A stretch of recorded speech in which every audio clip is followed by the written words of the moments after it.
Hello friends, एक बार फिर आप सभी का स्वागत है मेरी YouTube channel platform of study पे। आज हम इस वीडियो में हिम ऑपरेटर के लिए मैथ्स का प्रैक्टिस सेट नंबर 4 करेंगे। अगेन बेस्ट क्वेश्चनों का सेट बना के लेके आया हूँ जो कि आपकी आगामी आने वाली परीक्षा के लिए बहुत ज़्यादा महत्वपूर्ण होने वाला है। तो इस वीडियो को अंत तक जरूर देखिएगा और क्वेश्चनों को सीखने की कोशिश कीजिएगा और तरीके सीखिएगा कैसे क्वेश्चनों को सॉल्व किया जाता है। जब सवाल आपके सामने आएगा तो उसको कैसे आपको टैकल करना है सवाल को, ठीक है ना। तो हम रणनीति भी सीखेंगे, सवाल को अच्छे सवाल करेंगे जो कि आपके एग्जाम में फंस भी सकते हैं। और यही लेवल आज चल भी रहा है एग्जाम का, जो ट्रेंडिंग चल रहा है क्वेश्चन का, वही क्वेश्चन मैं आप लोगों के लिए लेके आया हूँ। तो चलिए बिना किसी देरी के हम वीडियो की शुरुआत करते हैं। उससे पहले जो लोग मेरे चैनल पहली बार आए हैं, चैनल सब्सक्राइब जरूर कर लीजिएगा और बेल आइकन को प्रेस कर दीजिएगा। इससे पहले की वीडियो अगर आपने नहीं देखी है पहले मेरे चैनल पर जाके वीडियो भी सारी देख लीजिएगा। मैंने मॉडल पेपर भी करा दिया है, मैथ के 3 प्रैक्टिस ऑलरेडी करा चुका हूँ। कल जीके जीएस की वीडियो अपलोड कर दी थी मैंने, एलिमेंट्री नॉलेज की वीडियो अपलोड कर दी है। और अब अगला जो वीडियो होगा हमारा वो ट्रैफिक के ऊपर होगा। हमारा ट्रैफिक से रिलेटेड जो साइंस वगैरह, जो साइन वगैरह जो होते हैं, मैंडेटरी साइन, कॉशनरी साइन जो होते हैं आपके रोड वगैरह पे ट्रैफिक सिग्नल में, वो सब मैं आपको रिलेटेड वीडियो लेके आऊँगा जल्दी ही उसके रिगार्डिंग भी। क्योंकि जो सिलेबस है, सिलेबस जल्दी जल्दी मैं कवर करना चाह रहा हूँ कि हमारा सिलेबस जल्दी जल्दी 10 से 15 दिन में मैं ख़त्म कर दूँ, उसके बाद हम रिवीजन करना शुरू करें, ठीक है। बाकी मैथ्स के हम चैप्टर से 22 अच्छा है, हम मिक्स क्वेश्चन जितना ज़्यादा हम करेंगे तो उससे ज़्यादा हमारी अच्छी तैयारी हो पाएगी। इसलिए मैं मैथ्स के प्रैक्टिस सेट करवा रहा हूँ, ना कि चैप्टर वाइज करवा रहा हूँ, ठीक है ना फ्रेंड्स। तो चलिए बिना की देरी के पहले सवाल से हम शुरुआत करते हैं। पहला सवाल है, एक शहर की जनसंख्या में सालाना 5% की वृद्धि होती है। यदि इसकी वर्तमान जनसंख्या 9,261 है तो 3 वर्ष पहले ये कितनी थी। तो इस टाइप के सवाल बहुत ज़्यादा ट्रेंडिंग चल रहे हैं और होता कुछ नहीं इन सवाल में, बहुत ईजी सवाल होते हैं। पहले के पूछ लेगा, बाद के पूछ लेगा, करना कुछ नहीं है आपको।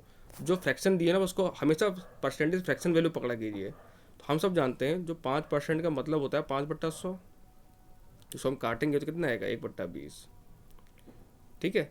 अब सवाल क्या कह रहा है, 3 साल तक वृद्धि हुई है ना, यानी पहले का 20 से 21 हुई होगी, पहले साल 20 से 21, फिर 20 से 21 हुई होगी, फिर 20 से 21 हुई होगी।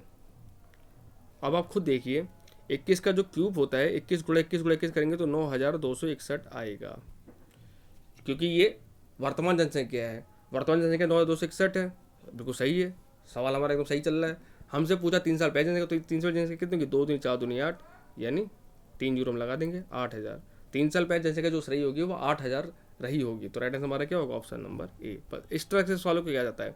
जब भी आपके सामने सवाल देखने को मिले, पहले आप फ्रैक्शन वैल्यू पकड़िए। अब यहाँ 5% दिया है, हो सकता है वो कहे 10% की वृद्धि होती है, तो 10/100 करेंगे तो 1/10 आएगा, नहीं 10 से 11 हो जाएगा, फिर 10 से 11 होगा, फिर 10 से 11 होगा, तो 11 का क्यूब 1331। तो 1331 या तो कोई मल्टीपल होगा या 1331 ही दिया होगा आपको, मल्टीपल भी दे सकता है आपको उसका। तो पहले जनसंख्या पूछेगा तो उसका मल्टीप्लाई करेंगे, पहले जनसंख्या निकल आएगी। तो इस टाइप से सवालों को सॉल्व आपको करना है, कुछ नहीं है, घबराना नहीं है। सवाल को देख के घबराना कभी नहीं है। मैथ में, मैथ कहते नहीं है, मैथमेटिक जो है एक नंबरों का खेल है। अगर आप नंबरों से खेलना सीख गए ना तो बहुत मजा आएगा आपको खेलने में, और जितना आप इससे दूर भागोगे उतना ये ज़्यादा डराएगा आपको। गणित एक ऐसा चैप्टर होता है, समझ लीजिए। अगला सवाल है, और फ्रेंड वीडियो को लाइक भी कर दिया कीजिए, आप लाइक करने में बड़ी कंजूसी करते हैं। एक छात्र को पास होने के लिए कुल अंकों का 33% प्राप्त करना होता है। उसे 125 अंक मिले और वह 40 अंकों से अनुत्तीर्ण हो गया, तो अधिकतम अंक कितने थे उस परीक्षा में। अब देखिए इस सवाल को आप अपने ऊपर लेके चलिए। अब आप ऊपर ही लेके चलिए कि आपको एनसेल परीक्षा में 33% नंबर लाने हैं। ये जो एग्जाम आप दे जाएंगे उसमें 33 नंबर आपको लाने हैं। आपको मिले कितने, 125 नंबर मिल गए आपको, लेकिन 40 नंबर से अनुत्तीर्ण हो गए। अनुत्तीर्ण होने का मतलब यही यही ना हुआ कि जो मिनिमम मार्क्स था, अगर इसमें आप 40 ऐड कर देंगे तो कितना हो जाएगा 165। यानी मिनिमम मार्क्स आपके 165 आने थे ना आपके, इसी की वैल्यू 33% दे रखी है उसने। 33% की जो वैल्यू है वो यही तो है 165। इसका मतलब यही तो हुआ कि हमें 33 नंबर लाने थे, सवाल ने कहा हमसे, लेकिन हम लाए 125 ही नंबर। 40 नंबर से फेल हो, 40 में फेल होने का मतलब ही यही है कि 40 नंबर हम अगर और हमारे आ गए होते तो हम पास हो जाते एग्जाम में, यही इसका मतलब होता है। समझिए सवाल को। तो 33% की वैल्यू ये कितना गुना है, ये इसका 5 गुना है, 5 या 15, 5 या 16।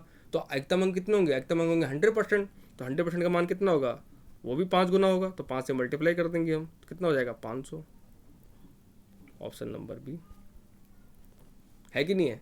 अब देखिए इसको इसको वेरीफाई भी कर सकते हैं कि 500 आंसर हमारा सही आया है कि नहीं आया है। अब 500 का 33% निकाल लीजिए, 500 का 33% निकाल लो, 165 आना चाहिए, आगे 165, यही मिनिमम मार्क्स है। और यही मिनिमम मार्क्स था। 125 और 40 जब ऐड करेंगे 165 आ जाएगा, यही मिनिमम मार्क्स थे पास होने के लिए। तो ऐसे ही हमारा सवाल वेरीफाई, आप चाहे इसको बाई ऑप्शन भी कर सकते थे, आप ऑप्शन पकड़ लेते। यहाँ पेज ऑप्शन जो है वो आंसर ही तो है हमारे ऑप्शन में, कि या तो वो पूरा 300 नंबर का पेपर होगा या 500 नंबर पेपर होगा, उसी का 33% निकाल लेते, आपका आंसर आ जाता। जो वेरीफाई कर देता वो आपका आंसर हो जाता। ठीक है, तो दोनों तरीके मैंने आपको समझा दिए, बेसिक तरीका भी बता दिया और ट्रिकी तरीका भी बता दिया। ट्रिक्स आप एग्जाम में कैसे आप जल्दी कर सकते हैं इन सवाल को, आप ऑप्शन को पकड़ लीजिए, जो नियरेस्ट आपको ऑप्शन लग रहा है कि इसका आंसर आ सकता है इसका। अगला सवाल है, एक घन का कुल प्रति क्षेत्रफल 150 सेंटीमीटर स्क्वायर है, ये स्क्वायर है। हाँ, और जो ऑप्शन दिया हुआ क्यूब है, वो क्यूब ऐसे बन नहीं पाया तो मैंने वैसे क्यूब बना दिया है, क्योंकि आयतन हमारा क्यूब में होता है और जो क्षेत्रफल होता है वो स्क्वायर में होता है। तो इसका आयतन ज्ञात कीजिए। अब देखिए, पहले घन का हमको पृष्ठीय क्षेत्रफल दिया हुआ है, तो हमको पहले भुजा निकालनी पड़ेगी, तभी तो हम आयतन निकाल पाएंगे। क्योंकि घन का आयतन क्या होता है, एक क्यूब होता है, नहीं भुजा का क्यूब होता है। तो भुजा तो मुझे पता नहीं है इस सवाल में, तो पहले भुजा कैसे निकालूंगा मैं। अब मुझे ये लेकिन पता है कि जो घन का पृष्ठीय क्षेत्रफल होता है इसका एक फॉर्मूला होता है 6a², यानी 6 से गुणा भुजा का स्क्वायर। इसी का मान हमको कितना दिया है, 150। 6 से काट दो, 6 दूनी 12, 6 पंजे 30, तो ए स्क्वायर बराबर 25, तो ए बराबर हो जाएगा 5, अंटूर लेंगे तो 5 आ जाएगा। अब भुजा हमको 5 मिल गई है, तो आयतन क्या होता है, ए क्यूब, तो 5 का क्यूब कर दो, 5 का क्यूब बच्चा बच्चा जानता है, 5 पच्चे 25, पच्चे 125, ऑप्शन नंबर बी। अब कहेंगे सर आप बहुत ईजी सवाल करवा रहे हो, ये सवाल तो हमको आता है। अरे भैया ईजी आपको आता है इसलिए आपको ईजी लग रहा है, लेकिन जिसको अगर नहीं आता होगा ना उसके लिए यही सवाल एकदम ऐसा लगेगा, अरे पेपर में क्या सवाल आ गया, मेरे को तो पता ही नहीं है घन क्या होता है, पृष्ठीय क्षेत्रफल कैसे होता है, आयतन क्या, उसको पहले फॉर्मूले ही नहीं पता होंगे। अगर फॉर्मूले पता होंगे तो भुजा नहीं निकाल पाएगा, भुजा निकाले तो उसका फॉर्मूला उसको याद नहीं है। तो देखिए, जरूरी नहीं कि जो चीज़ आपके लिए ईजी है वो दूसरे के लिए भी ईजी हो। देखो, ईजी उसी के लिए होता है जो पढ़ा होता है, जो नहीं पढ़ा होता है ना तो उसके लिए सरल क्वेश्चन ही बहुत कठिन होता है। और सरल कठिन की परिभाषा कुछ नहीं है, सरल कठिन परिभाषा यही है जो मैंने आपको बताया। अगर आपको आता है क्वेश्चन तो आपके लिए ईजी, लेकिन आपके बगल वाले को अगर नहीं आता तो उसके लिए वो क्वेश्चन कठिन है। बस सिंपल सा यही फंडा है मैथ में, ठीक है ना। तो मैथ में फॉर्मूले आपको अच्छे से याद होने चाहिए और अच्छे अच्छे फॉर्मूले आप सब पढ़ के जाइएगा अलजेब्रा वगैरह में, ठीक है ना। अगला सवाल है, एक तार 28 सेंटीमीटर त्रिज्या वाले वृत्त के आकार में है, यदि इसे एक वर्ग के रूप में मोड़ा जाता है तो वर्ग का क्षेत्रफल क्या है। ये लास्ट टाइम आंसर में सवाल आया था। अब यकीन नहीं मानेंगे, यही सेम सवाल है, डाटा चेंज कर दिया, जैसे यहाँ 28 है वहाँ कुछ और डाटा कर दिया। सेम सवाल एसएससी एमटीएस में भी आया, यही सेम सवाल इसी पैटर्न का रेलवे में भी आया। यानी ये पैटर्न इसके लिए इंपॉर्टेंट है हमारे लिए। तो जब पैटर्न इंपॉर्टेंट है तो हम उसको सॉल्व करके जाना चाहिए एग्जाम में। सीखेंगे सीखेंगे क्यों नहीं सीखेंगे, मेंसुरेशन कोई कठिन चीज़ नहीं है, सीखो उसको। आप सबको पता है तार भी क्या एक तरह का बेलनाकार तार ही होता है, तार भी कैसा होता है, बेलनाकार ही होता है। ये मान लेते हैं कोई तार है, ठीक है, ये कोई तार है, इसकी त्रिज्या 28 सेंटीमीटर दे रखी है, जो उसकी त्रिज्या है वो 28 सेंटीमीटर दे रखी है। लेकिन अब क्या कह रहा है, इस तार को मोड़ दिया, मोड़ के एक व्रत बना दिया गया। अब देखो, जो उसको मोड़ोगे तार को तो इस एंगल से पकड़ोगे तो ऐसे ये व्रत बन जाएगा। व्रत बनने से क्या हुआ है, इसका पेरीमीटर चेंज हुआ नहीं, सर्कमफ्रेंस का चेंज कभी नहीं होगा। रहेगी तार की लंबाई तो उतनी ही रहेगी ना, तार की लंबाई तो हमारी बदली नहीं है हमारी। क्या हुआ, उसका सर्कमफ्रेंस चेंज हो गया हमारा। अब देख, हम जानते हैं हमको निकालना क्या है, ये वर्ग का क्षेत्रफल निकालना है हमको, यानी जो इसका सर्कमफ्रेंस होगा, यानी जो उसका परिमाप होगा वो व्रत के परिमाप के बराबर होगा, तभी तो क्षेत्रफल हम बराबर कर पाएंगे। अब देखिए, तार का जो सर्कमफ्रेंस होता है वो कितना होता है, हमें पता है बेलन का जो वो होता है सर्कमफ्रेंस वो होता है 2πr, और ये किसके बराबर होगा, एक व्रत के आकार वर्ग के रूप मोड़ा जाता है तो इसकी भुजा के बराबर होगा 4 है। इसका जो परिमाप होगा व्रत का परिमाप, ये वर्ग के परिमाप के बराबर ही होगा, क्योंकि उसी से हम व्रत बनाएंगे हम, ठीक है ना। अब हमको अब मान दिया ही हुआ है 2, पाई का मान उतना करेंगे 22/7, आर का मान हमको दिया 28 सेंटीमीटर त्रिज्या, और यहाँ से हम वर्ग की भुजा निकाल लेंगे। देखिए, हमको पता है 4 से 28 होता है, 7 से 7 कट जाएगा, 22 दूना 44 हो जाएगा, यानी ए का मान आ गया 44। अब देखो, आपको मैंने बहुत पहले पढ़ाया था, वर्ग का जो क्षेत्रफल होता है क्या होता है, भुजा का स्क्वायर होता है। ये भुजा को अगर हम 2 बार गुणा कर देंगे तो उसका क्षेत्रफल निकल जाएगा ए स्क्वायर। हमको पता है ना, ए स्क्वायर बोल लो, एक्स स्क्वायर बोल लो, जो बोल लो, भुजा का स्क्वायर ही वर्ग का क्या होता है, क्षेत्रफल होता है। यानी 44 गुणा का 44 में कर लूंगा तो मेरा आंसर निकल आएगा। अब ये हम कर लेते हैं, हमसे पूछा क्या है सवाल में, वर्ग का क्षेत्रफल। तो वर्ग का क्षेत्रफल क्या होता है, भुजा का स्क्वायर। भुजा हमने कितनी निकाल दी, 44, तो 2/44 कर दो। अब देखो, 4 चौके 16, इकाई अंक हमारा 6 आएगा। अब इकाई अंक देखो 6 आएगा, तो ऑप्शन नंबर ए ही मेरा बनेगा। आप कहेंगे सर ऑप्शन नंबर सी क्यों नहीं बनेगा, आप खुद सोचो यार, 44 के गुणा 44 से करोगे तो 176, तो इतना छोटा आंसर तो नहीं आएगा ना, आंसर तो बड़ा ही आएगा ना हमारा। और ये 484 इतना छोटा ये भी नहीं आएगा, और वैसे भी इकाई अंक है ही नहीं। और डी भी नहीं आएगा, क्योंकि क्या आएगा कि हमारा 6 आना है, तो ये बी और डी तो वैसे भी कट गए। अब आप कहेंगे सर ए में 1936 है, इस पर 106 तो इसमें भी आ रहा था, लेकिन आप खुद कॉमन सेंस लगाओ, 44 से गुणा का 2 बार 44 से करोगे तो आंसर 176 थोड़ी ना आएगा, आंसर तो बहुत बड़ा ही आएगा ना यार, जाहिर सी बात है। और 40 से स्क्वायर आप करो 1600 हो गया, यानी 1600 से ऊपर आपका आंसर आ रहा है, ठीक है, तो आंसर होगा 1936, ऑप्शन नंबर ए। तो इस टाइप के सवाल ऐसे किए जाते हैं। और एक टाइप का सवाल मैंने आपको और सिखाया था कंचे वाला, जैसे एक गोले को पिघलाकर कितने हम गोले बना, छोटे गोले बना सकते हैं। जब भी इस टाइप का सवाल आपको देखने को मिले तो मैंने आपको क्या बताया था कि हमेशा उनको आयतन आप सेम कर दीजिए, यानी जो बड़े गोले का जो आयतन होगा वो छोटे गोले के आयतन के बराबर ही होगा, क्योंकि बड़े गोले के आयतन से ही तो हम छोटे गोले के हम गोले बनाएंगे, बस उसमें आयतन हमको बराबर करना हो तो आपका आंसर आ जाता है। वो सवाल ही बहुत ज़्यादा पूछा था एग्जाम, वो ऑलरेडी मैं प्रैक्टिस आपको करवा चुका हूँ। पेपर टाइम में एक बार और मैं क्रैश कोर्स करा दूंगा आपको, और सारे एक बार फिर से सब चीज़ें रिवीजन आपको करवा दूंगा मैथ में, ठीक है। अगला सवाल है, बहुत अच्छा सवाल है, इस सवाल देख के बच्चे डर जाएंगे।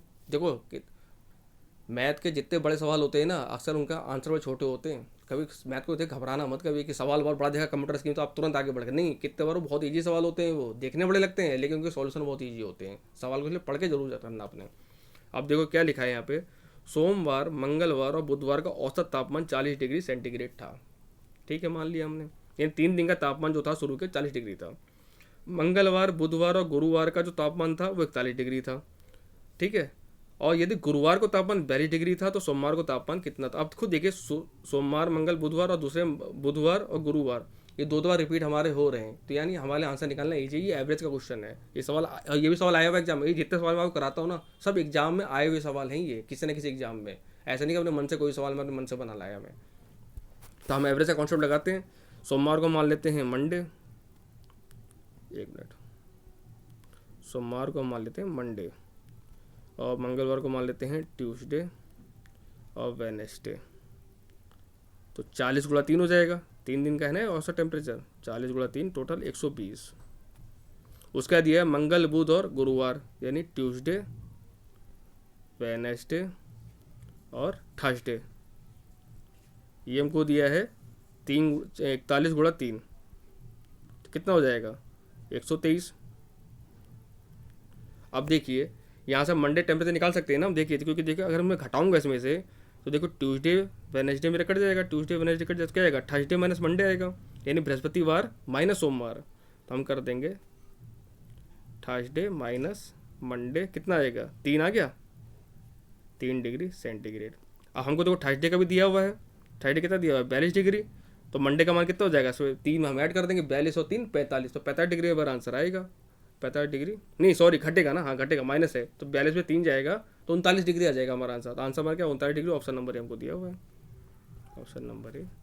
आगे भी कर देता हूँ, देखो इसका यहाँ तो समझ में आ गया ना आपको। हमने क्या करा, पहले शुरू 3 दिन का एवरेज निकाल लिया, फिर बाद के 3 दिन का एवरेज निकाल लिया। इसमें देखा ट्यूसडे वेनेसडे, हमने 2 समीकरण एक टाइप से बना लिया हमने समीकरण 2 में समीकरण जब एक को घटाया हमने तो बृहस्पतिवार माइनस सोमवार बच गया, बाकी ट्यूसडे वेनेसडे दोनों में कॉमन था, ये कट गया हमारा, यहाँ से बचा 3 डिग्री। और बृहस्पतिवार का मान हमको दिया हुआ था यहाँ पे, यदि ग्रोथ है 42 डिग्री है, अब ये रख लेते हैं हम यहाँ पे, देखिए।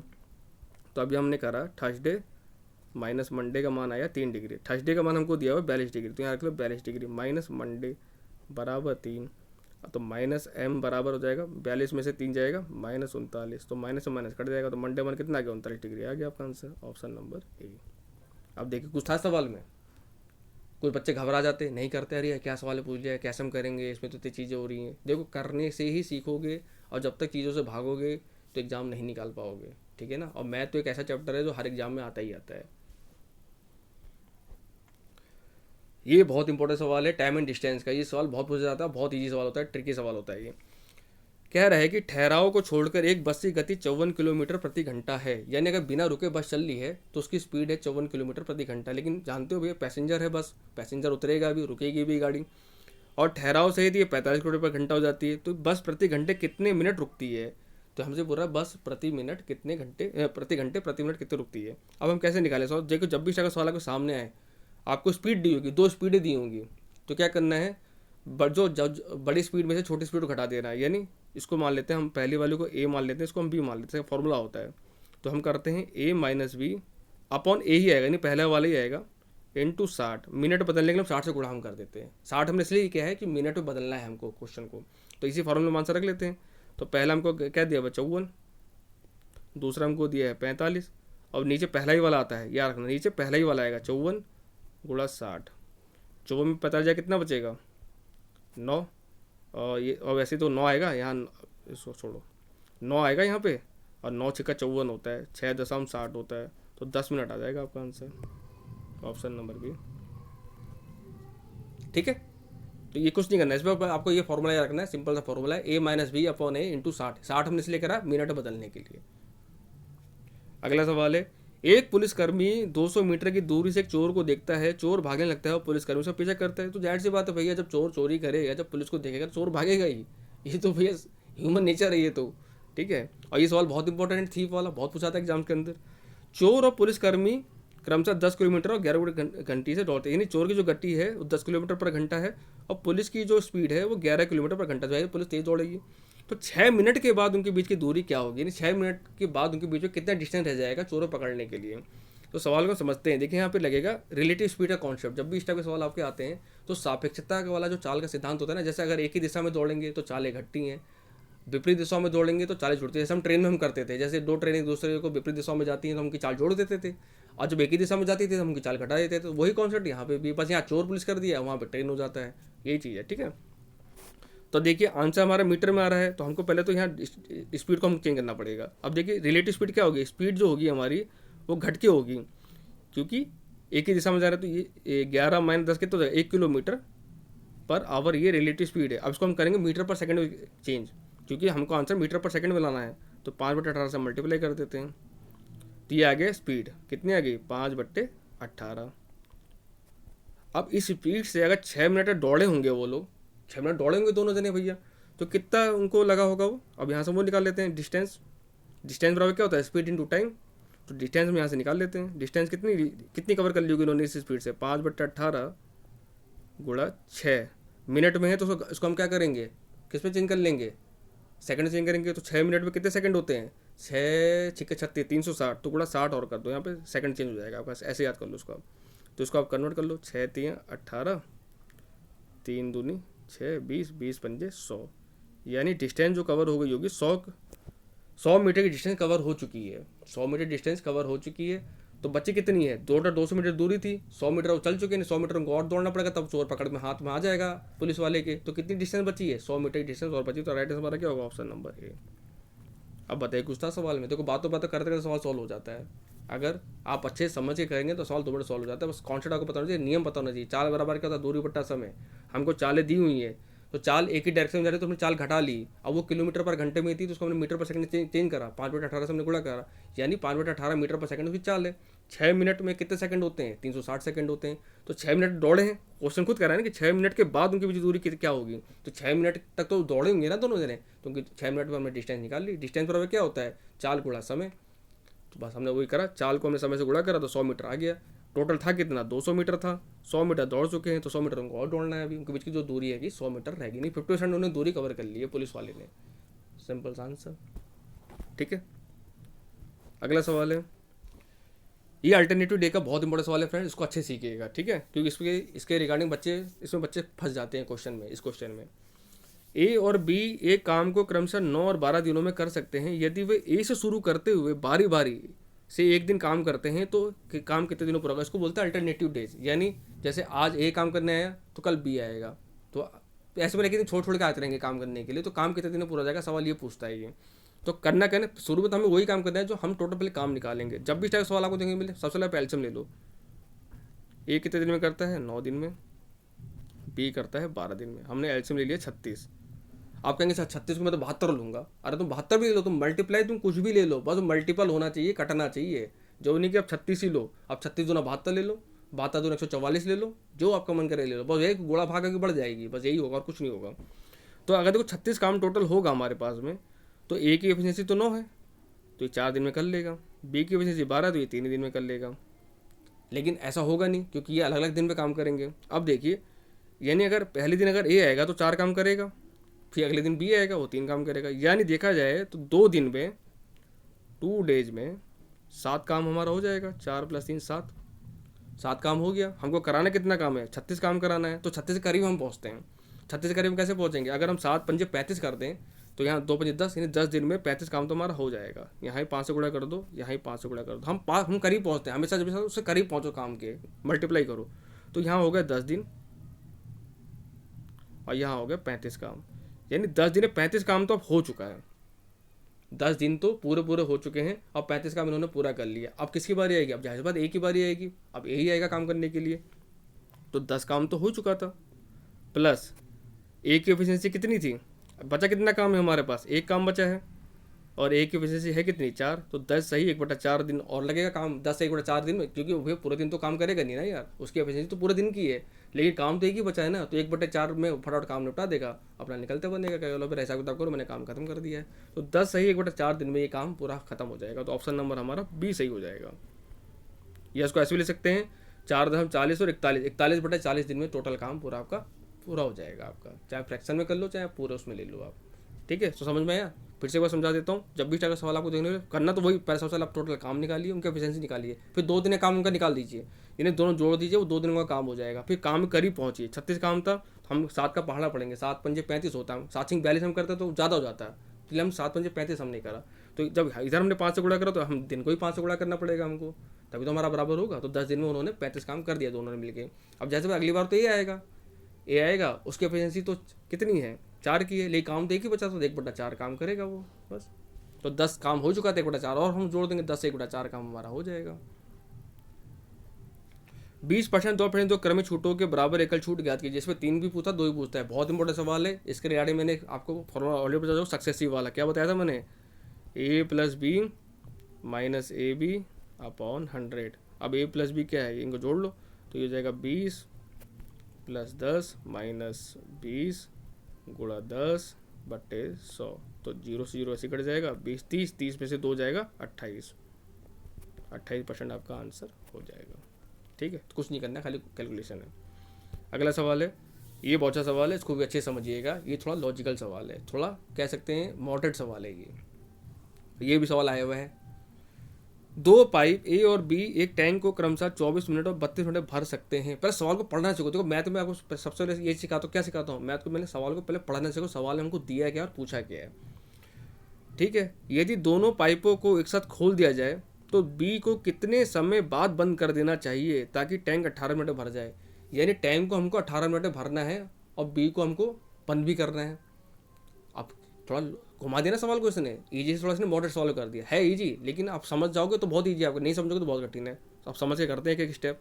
फिर से वही, हम टैंक की कैपेसिटी निकालेंगे, उसके लिए वही जैसे हम पीछे करा था, हम एलसीएम निकालते हैं हमेशा। पहले जो हम करते हैं उसका एलसीएम निकाल लो। ए जो है वो 24 मिनट में भरता है टंकी को, बी जो है 32 मिनट में भरता है। इसका एलसीएम ले लो, तो अगर मैं इसका एलसीएम ले लूँ, 24 दूना 48, 48 दूना 96, 96 अगर 3 से कट जाएगा, 3 दूनी से 3 3, हाँ कट जाएगा। हमने एलसीएम ले लिया 96, तो हमको पता है 24 चौका 96 होता है और 32 तियाँ 96 होता है। ये तो कैपेसिटी, ये टैंक की अभी क्या आ गई, टैंकियों की वो आ गई, एफिशिएंसी आ गई। ठीक है, 96 लीटर की टंकी को ए अगर अकेले भरेगा तो 4 की स्पीड से कितनी देर भर देगा? 4 दुनिया 4 चौक 24 मिनट भर देगा, सही आ रहा है हमारा, और ये 32 मिनट भर देगा, बिल्कुल सही सवाल है। अब क्या कह रहा है, अब आगे लाइन पढ़ो। यदि दोनों पाइप को एक साथ खोल देगा, अब दोनों पाइप साथ काम कर रहे हैं, यानी ए भी काम कर रहा है, बी भी काम कर रहा है, तो बी को कितने समय बाद बंद कर देना चाहिए ताकि टैंक 18 मिनट भर जाए? अब देखिए 18 मिनट टैंक भरना है, डेट में 18 मिनट तक टंकियाँ चली होंगी। अब आप खुद सोचो, अगर 18 मिनट टैंक भरना ही ना, 18 मिनट तक काम हमने कराया है टंकियों से, लेकिन किससे? देखो 18 मिनट तक ए ने तो पूरा काम किया होगा ना, क्योंकि ए को तो हमने बंद किया ही नहीं है, ए तो हमारा चल ही रहा है। अगर 18 मिनट तक ए अकेले चले तो कितना पानी भर देगा? 18 चौके 72, तो 72 यूनिट पानी तो उसने अकेले भर दिया इसने। अब 96 से 72 घटा दो, कितना बचा? 6 में 2 गया 4, 9 7 गया 24, ये 24 यूनिट जो पानी है, अभी जो पानी बचा होगा ये जैसे बी ने, कोई बीबलो चल रहा था ना, तो ये भरा होगा बी ने। तो 24 को 3, ये कितना गुना है? 8 गुना है, यानी कितना? 8 मिनट पहले टंकी को बंद कर दिया होगा। यही आंसर हो गया ऑप्शन नंबर बी। अब बताओ, कुछ था सवाल पे? कुछ नहीं था सवाल। देखो फिर से समझो सवाल को, ठीक है। क्या करा हमने टैंकी कैपेसिटी निकाली, 96 लीटर कैपेसिटी टैंकी आ गई। फिर दोनों साथ काम कर रहे थे, हमने दोनों साथ काम करना शुरू कर दिया। लेकिन सवाल को ट्विस्ट यहाँ पे ये था कि बी को कितने समय बाद बंद कर देना चाहिए ताकि टैंक 18 मिनट भर जाए। तो उसने ए की तो कहीं बात ही नहीं करी ना, यानी इसका मतलब ये है कि 18 मिनट तक ए ने तो काम अपना करा ही है। जब 18 मिनट तक ए ने काम किया होगा तो ये 4 की स्पीड से 18 मिनट कितना पानी भर दिया होगा? 72 लीटर पानी तो इसी ने भर दिया टंकी में। तो बचा कितना? 24 यूनिट। अभी 24 मिनट पानी किसने भरा होगा? क्योंकि टोटल भरी तो 96 लीटर टंकी है ना हमको, तो 72 लीटर जब ए ने भर दिया तो बचा हुआ पानी बी ने ही भरा होगा, जाहिर सी बात है। तो बी कितने देर चला होगा जो उसने 24 लीटर पानी भरा होगा? 3 × 8 = 24। 3 की स्पीड से अगर 8 मिनट चलेगा तो 24 लीटर पानी भर पाएगा, यानी 8 मिनट के बाद टंकी को बंद करा गया होगा। यही सवाल पूछा था। 8 मिनट तक बी को चलाया हमने, उसका टंकी बंद कर दिया, उन्होंने बी को बंद कर दिया, ये अपना काम करते रहा और टंकी हमारी पूरी फुल हो गई 18 मिनट में। तो 8 मिनट इसने लिया और 10 मिनट वहाँ से लग गया, 10 8 18 मिनट तुम्हारा टोटल हो गया तुम्हारा। ठीक है फ्रेंड, तो आई होप वीडियो अच्छा लगा होगा। वीडियो अच्छा लगा तो लाइक शेयर कीजिएगा। अब इतने क्वेश्चनों की प्रैक्टिस भी क्या कीजिए, ये नहीं कि आपको लगता है जब 10 क्वेश्चन खाली करा, 10 क्वेश्चन मैं इसलिए कराता हूँ, ये आपको डेमो क्लास देता हूँ मैं। इससे रिगार्डिंग अब आप खुद से प्रैक्टिस सेट कीजिए, खुद से क्वेश्चन लगाइए, ढूंढिए तौर से क्वेश्चन लगाइए, उनको सॉल्व कीजिए, तब आपको ज़्यादा समझ में आएगा। ठीक है friend, thank you so much. Video को लाइक शेयर कर देना।